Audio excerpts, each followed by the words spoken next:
Dieses Idee der Grundstellung gibt es dafür. Zeigen, das ist unsere Pädagoge. In den 90er Jahren, wo es nach der Zerfallungsbewegung, wo es alles nur ums andere Sachen ging, also das Acker ist der Lehrer, hat einfach dort die Schulen, Gymnasien weiter aufgebaut und dann die Jugend für Motivation, für Kinder für Motivation, für Bildung motiviert. Und Koç yazgandaçı, IT yazganda, hiç kimse kavramayla çakıldı. O duvarla gözcümanlık yazgar veririz. Koç yazışı için cevaplı benim, cevaplı ayarlanacak şey benim dünyanın tam okulları. Değil gibi adam bilimde oluşmuyor. O için biz bu çakılı arkalı, kaporalayı saklı, Kırgızistan'ın yaşlarının en algaç bilimge, andan keyin özünü жашагай ылайыктуу билим аркылуу кесип тандыганга чакырат элек. Биз гармонияга кочоп коелу.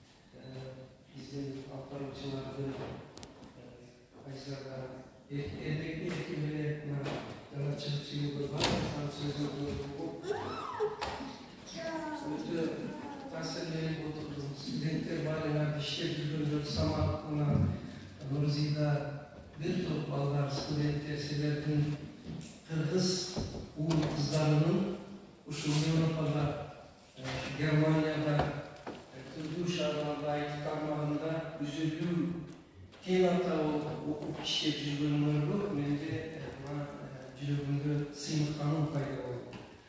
Ben şimdi bunda böyle geçmiş aytmak için Uşul Kırgızistan'ın en küçük bakışlarında çegarada Tacikistan menен çegarada yaşayan arka leylekte işlevcilik көп oyunu telem. Kırgızistan'ın geleceğini kamsız kıla turgan, koopsuzluğun önügüsünü kamsız kıla turgan bizden balgar kızlar ösüp çakar eken degen oyda jüretelim. Hazır 2-3 günden beri Germanya'da жүрüp, men oşoğa bir cevap aldım.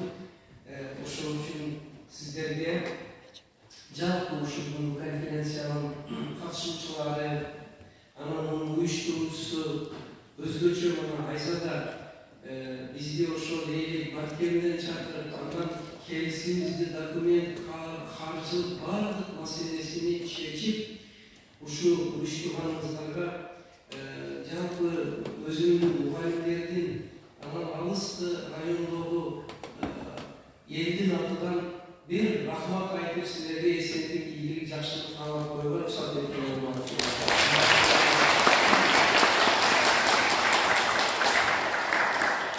Мен өмірбек Серкешевичені чоң жиында парламентте елбаралық масштабта сүйлөп жүргөн, бұл трибунаға шықпай эле эркин сүйлөдү. Мен мына калпагымда чечип койдум, менде видео бар. Сине магистрлык ишкебей, эдабар желательный высший режимге келген аяк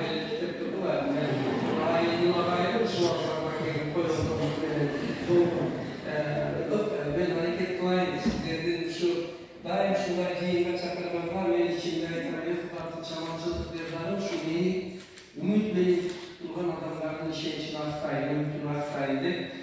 Buna hemen hazır hırmatlı katışımcılar, ben daha bir razıçılığında aytıladık.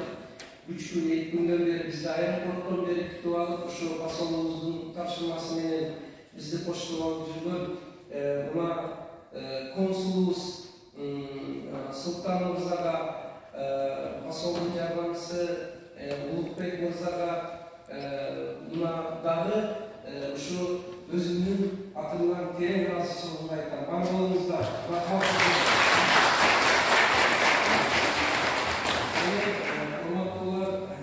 bugün en son bayandamalar, daklatlar okulat diye koyuyorum. Hazır sizlerden Buna programmalık başlagandagı sözünüzdөрдү okуп отуруп көп нерсени алдын ала түшүнө баштадым. Мындан ары дагы көп сиздерди уганмын деп ойлойм. Менин бүгүнкү темам мына ошол IT технология ушул IT жөнгөнлүктү өстүрүүгө фундаменталдык негиз болуп бере турган маселеге арналмакчы. Бул кайсы фундаменталдык негиз болуп бере турган нерсе деген бул ошол азыркы заманбап технологиянын негизинде билим алып, окуп, иштөө үчүн алгач адам потенциалын ойлош керек деген ой.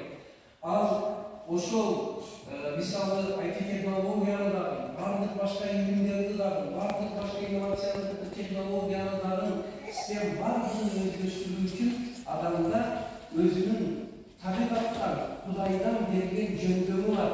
Ал кайсы дегенде кабыл алуу, түшүнүү, ойлоо, эстеп калуу, ой жүгүртүү, маалыматты кабыл алып, кайра иштеп чыгып, керектүү формада башка формага өткөрүп аралыкка башкаларга жеткире билүү жөндөмү. Булар албетте, булар эми баягы техника технологиядан айырмаланып, адамдын ичинде катылып жаткан, баягы табигаттан программаштырылып берилген, бирок ойлонуп же ойлонбостон уктап жаткан жөндөмдүүлүктөр. Эгерде биз мына ушуларды ойготуп алсак, анда биздин жаштарыбыз, биздин балдарыбыз, студенттерибиз ар кандай IT технологияны азыркы муундагы эмес, 4-5 эмес, келечектеги 9-10 мүмкүнандан көп кийинки муундарга дагы өзүнүн ички адамдык потенциалы менен аягылат деп ойлойм. Мен азыркы заманда бир чоң дүйнөдө тектоникалык өзгөрүүлөр болуп атат.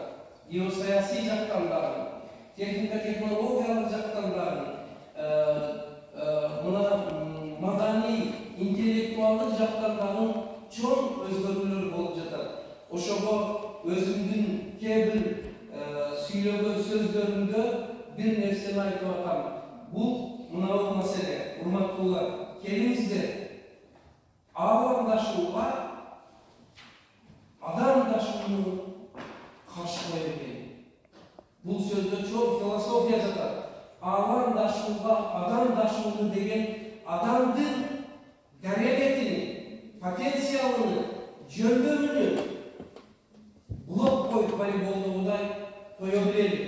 Антпесек акырындап барып, адам ошол биз алдын утулуп, үйрөнүп, өздөштүрүп жаткан IT технологиянын, алдыңкы технологиянын коштондусу, андан дагы кийинчерээк барып, ошонун бир көз карандысы болуп калбаслыгы үчүн адамдын дарегетин өстүрүү бул өтө чоң, архиважный маселелердин бири деп ошол сөздү алып чыктым.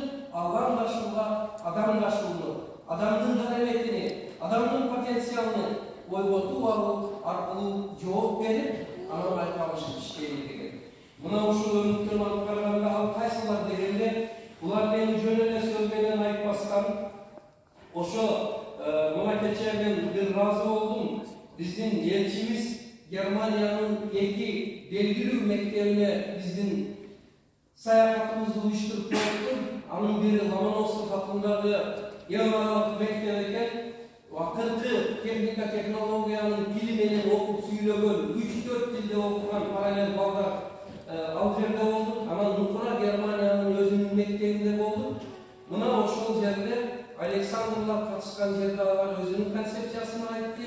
Анга карай сиздин концепцияңыз дегенде мен өзүмдүн концепцияны айттым. Кыскасы бүгүнкү темага тиешелүүсү жанагы адамдын, анын ичинде студенттердин акыл маданиятын, акыл эмгегинин маданиятын ойготуу, жөндөмүн өстүрүү биздин негизги концепциянын квит эссенциясы болот деп мен ошол жерде жооп бердим.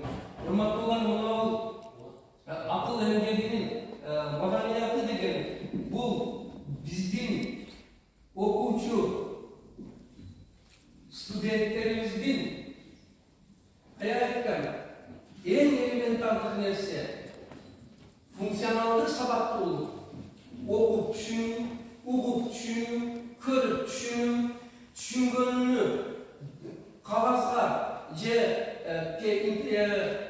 internet teknologiyaga, başka formada verebiliyor, eskep kalıp, tillerdi, 3-4 tildi dünyada özleştirip, jana en akıtı, последнее слово науки дегенде, илимдин en akıtı, filminin tematan söyleşip işleyebiliyor, jönдөмүнү өстүрүүгө арналган колдонмо китепти 96-жылы баштап жазып, эксперимент жүргүзүп, 2000-жылы бүтүрүп, ушуну чыгарып, мектепте окуп жатабыз. Биздин ошо границада, чек-арада жайлашкан 230 бала окуган мектебибизде бүгүнкү күндө, урматтуулар, сиздер сыяктуу Америка, Германия, Франция, Япония, Турция, Кытайда 75 балабыз окуп, ийгиликтүү иштеп жатат, урматтуулар.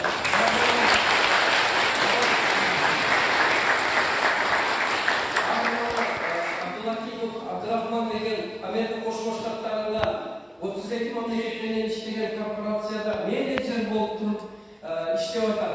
Андан кийин Акимов жана Азат деген башка балдарым, мен кейде айтамын, Гүлмира деген, Орозгүл деген, кейде айтам, силер бир көрсөм Японияда, андан Германияда, андан Америкада кандай кылып мындай мобилдүү болуп, тилдерди өздөштүрүп, эл аралык машыгатта жүрөсүңөр десем, bir sorun cevap verdi. O cevabı bana öte yaptı. Cevabımı bulup ben bundan çeklerle geçiresine kayıt kıldım. Kayıt kıldım desem de geçirme olsun. Şimdi terminologiya öğrenemez oldum. Bundan çeklerle rahat aldım da. Evdeki kaçı degende Hakim ailesine kayıt kıldım. Rahat aldım. Men bu soğukumcuların jönдөмүдөн, жетишкен ийгилигиден, алардын элге кылган кызматынан рахат аламда. Allah bana mutlu cevap verdi. Abraham kafir olmanız. Siz bizde hiç kaysi başka mektepte okutulmadan, hiç kaysi üniversitede okutulmadan bir canlı savaktı kirgizip 90. yıllar okutup koyuyorsunuz. Al savaktın adı akıl emgeliğinin madaniyatı eken. Bu savaktı özleştirgönden keyin biz Avrupa'nın kaysi memleketinde bolup koyduk. Japonya'da o çıkışta, Kıtay'da o Mısır'da чувствуем внимание. Как рыба в воде. Что это за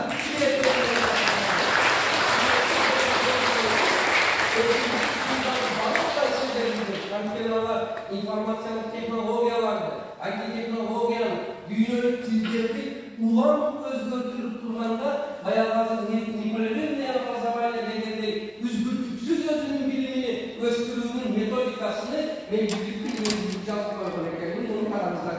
Айылдар.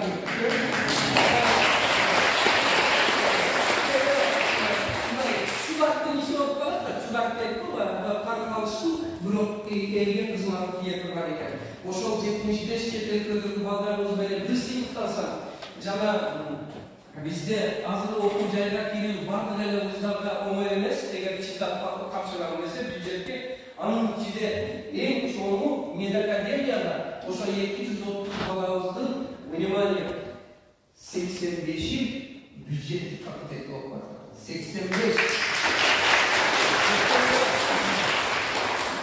Министрибиз Кале Капашев шал кездеги азыр жаңылыгы Добдурун Шашенна ошол чоң жыйында чүйдө сүйлөп жатып айтып атат. Бир областты бириктиргенде 82 бала медакадемияда окуйт экен. Границадагы бир мектепте 85 бала окуп атканы бул биз үчүн сыймык дегенде бар.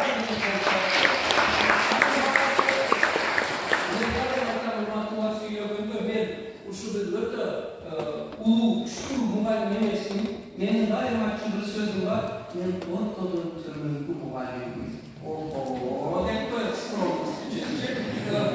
Ортодон төмөнкү мугалим. Дай Бог, балдар Кудай чейинден сактасын, мактануудан сактасын, кыйын сынуудан сактасын, мендейиштен сактасын.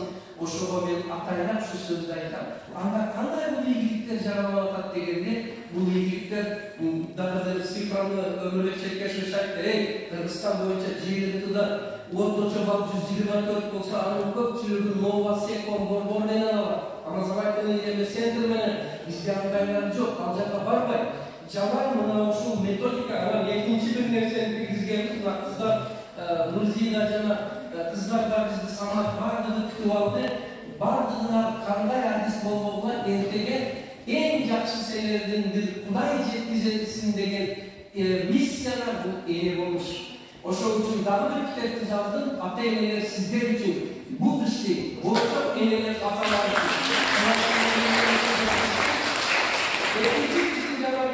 жаратууга болгон өбөлгө бул мына ошол энелерди окутуу аркылуу. Эне окуса балдар башкача болот экен.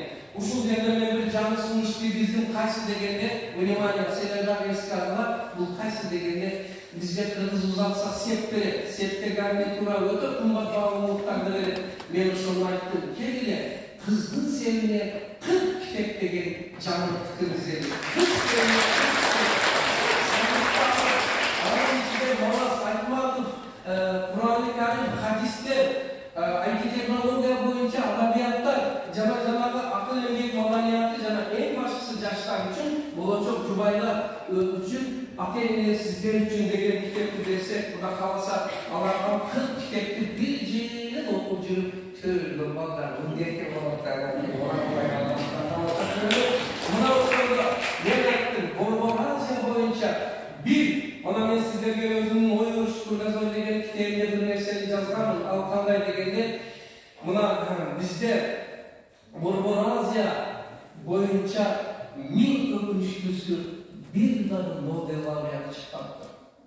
Вот о чем надо мечтать. Эмне жөнүндө ниет кылалы биздикилер деген. Чыга алат деген. Мен айттым, Кудай кааласа, мына ушинтип энелерди окутсак, балдарыбызды акыл маданиятын өстүрсөк, Кудай кааласа, биздин максат Кыргыздан дагы Нобель лауреаттары чыксын. Ошолордун үчүн араңыздарда отурат. Бар болгуңар дагы, урматтуулар, ушуга умтулалы. Акырында мен мына сиздерге дагы бир маселени айтып кетмекчимин. Урматтуу катышуучулар, мына биз эң көп эме кылганыбыз мына мен Турак деген мына кыргыздын тилиде IT технологияны Кыргызстанга жайып жүргөн жигит мына келди. Айзада ошо Туракты чакырганыңызга мен ыраазы болдум. Сүйлөшүп отуруп ушунча көп нерселерге максат ниет кылып иштеп жатат экен. Ошонун бир мисалы да мынтип жатат. Биз IT технологияга кыргыз тилиде окутабыз десек, алгач 100 адам катышты. Андан 150 адам окутсак, акырында 20 адам акырына чыкты. Анткени калганы баягы окуй албайт экен.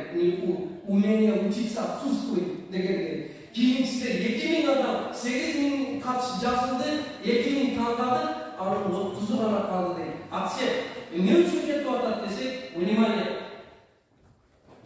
Окуганды, үйрөнгөндү билбейт деп. Кайсы гана технологияга биз барбайлы, бир жөндөм керек экен. Универсалдык жөндөм бул окуй билүү, үйрөнө билүү жөндөмү. Ошол үчүн бул китепти жазганбыз. Билим алууну үйрөнүүнү үйрөнүү деп. Мына ушулар азыр бүгүнкү күндө орус, түрк, андан кийин англис тилге которулуп, аян китебиз Лондондон чыкты. Буга сүйүнүп аудитория зрелый болсо кол чалып коет.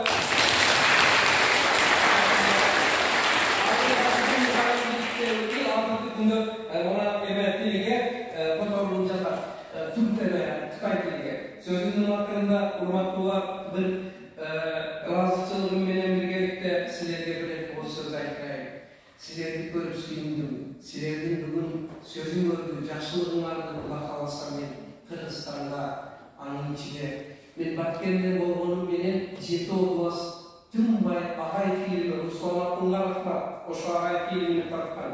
Bir ele seriyasını azır o Asalığız aytkanlar 1.300.000 adam görüp kıramın 10 seriya. Buna ошол жер барган жеринде мен сиздер жөнүндө жакшы маалыматты жеткизип барам. Сиздерге кайрылуу айтам, урматтуулар. Ар бириңиздер мына Айзаданын жолу жолдо, мына жигитибиз Самат, Турак бардыгына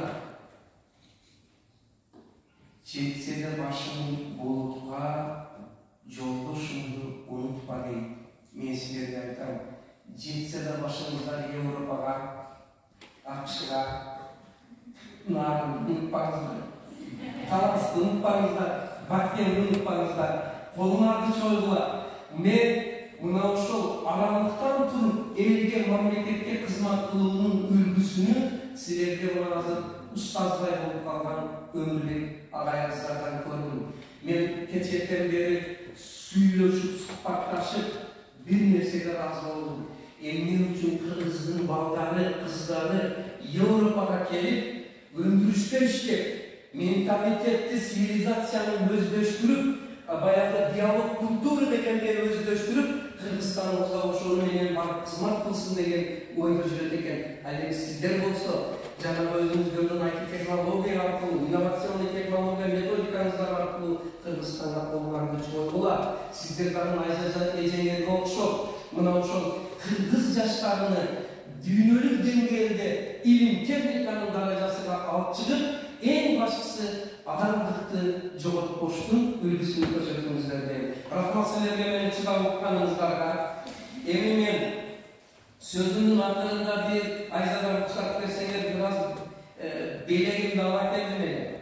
Ошону тапшырып койсом дейм.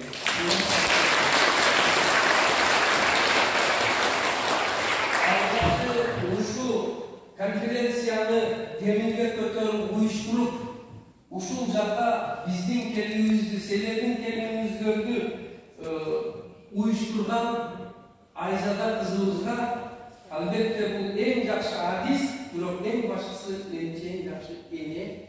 Кудай кааласа, ошол үчүн ата-энелер сиздер үчүн деген китебимди белек кылып тапшырып коюуга уруксат этиңиз.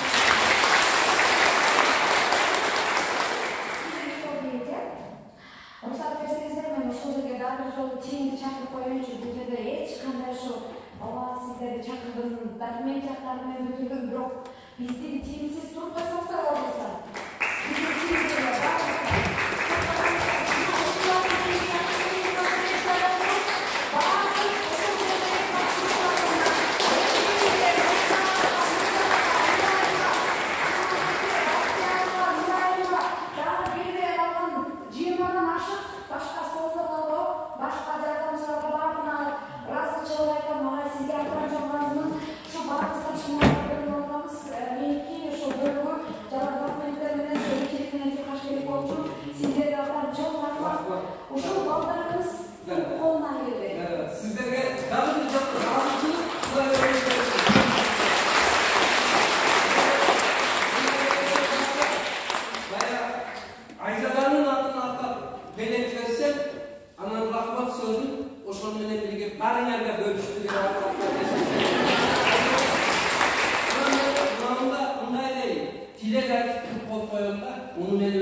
Muhammed Peygamberimizin de jetekçilik kaderiyasının ıskatırızaklı metodikasını verdi. Bu yerde jetekçinin jeti pireydi, jeti adaşlısı, jetekçilikten jetimiz sırrı, ana jetekçinin el jet görgün 14 sapatı, inabi yüzü degen sapatını verdi bu yerde.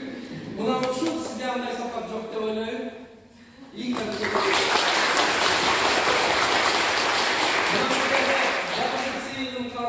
Oşanıda kapsını koyayım. Ular Ulukbek Mirza, sizler gelseniz bu kişilerin bizge hizmet kılıp sizlerge bu yerge bizim gençliğimizdi gerilimden beri kansız kılıp kolda dönüp bu kişiye bayağı sizlerge aytkan bilim alımını üyürünüp evini belek kılıp kapsını koyayım.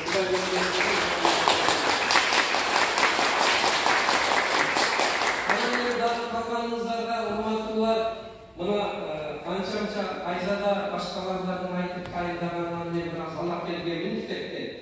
Ona işte canşı kılıp özünüzde komplekt bu 5-6 olun Allah'ta. Bir neseni sizlerden temel olup bu baklara canan sümürlük etkilerine bir power intini köşet koyar. Ne dedi? Bize elektronik.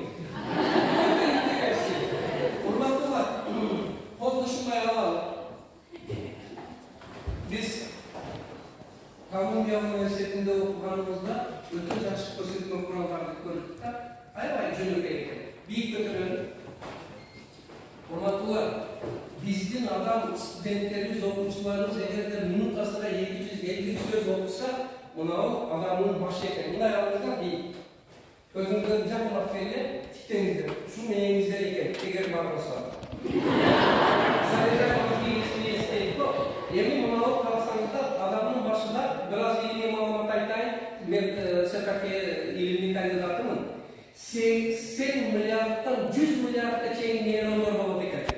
IT teknolojiya başkalarını bardık malumatlarını kavgalıp kayna işlep çıkarmış için oku teknikamız 250'den aşkanda emgaz kökeninde Buna meyenin neyronları da asosyasyon kaydı olmadı eken. Bak kıyımda kalma, mancalar, tez, işçi, ıstire, hop, stop. Buna da işleşken eken.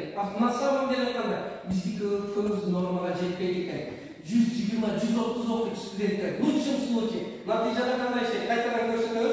Buna mancalar, hiç hayatında Lexus'un motorunda işlese, buna da ayında atarava işe yarattığı malamoşni.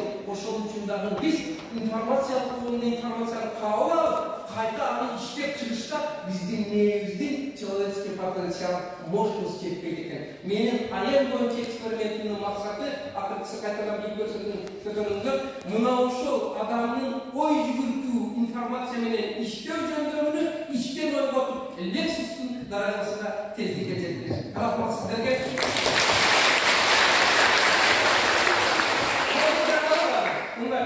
Bu kişiler bütünlemesi olursa biz ayakta kalmışlar. Ve informasyonlu обществоda ушунчалык маалымат көрген колдакарга чапаргыла объятный чак жетпей ушунчалык маалымат көрген натыйжада башкап келет болду. Нагрузка мээге өтө чоң түшөт экен. Натыйжада студенттер эмес бардык адамдар 3 тонналык портерге 9 тонна жугарткандай ресурстар кеттек болду. Бардык апатия чоң. Окуусу келбей башка жолдормен мен ошону рациональный жолун таптым. Кандай мындай ошону эми кайтадан алабыз. Разгрузка. Кандай кылып дегенде ошо көп маалыматты как раз көп маалыматты негизини бөлүп дамдан пахалда ажыратып, бадандан таштап, негиздик концентратты алаканга салгандай кылып топ этерини бөлүп алыштын методикасын өтө турган сабактын ошол акыл эмгектин маданияты. Илай ушуга ээ болуп, человеческий потенциалды өстүрүп, эсен аман элге кызмат кылып, тынч аманчылыкта өнүгүп жүрүүгө такмасын.